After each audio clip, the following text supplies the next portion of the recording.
guys, it's Craig at Area 419, introducing you to the Generation 2 RailChanger X. With the first RailChanger X, we had a simple knife lock design with the arm. What we found was over the course of a year or multiple years of use, there may be some wear that took place that made that arm a little bit less consistent.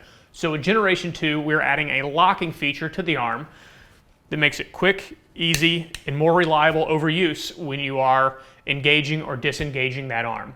Since we released the original RailChanger in the fall of 2018, we've understood that managing the bag on the rifle could change the way that people shot, be it a new shooter, a smaller shooter, or somebody that simply wants fewer things to deal with while they're on the clock. Keeping that bag on that gun can make a lot of difference. The RailChanger X came out in 2019 as a larger footprint example for larger bags to be held on guns. The RailChanger X remains compatible with all the same bags. This is the medium that we have on the plate right now that we like to use. The RailChanger OG, the Grip Changer, a lot of options, the D-Bag from Coltac, all available at area419.com.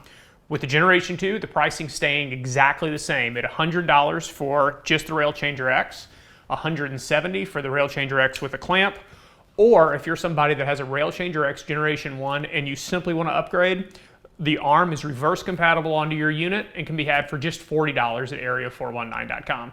So guys, if you have any questions, drop them in the comments below. The links to all of these combinations and different parts and pieces will be available there as well. Until next time.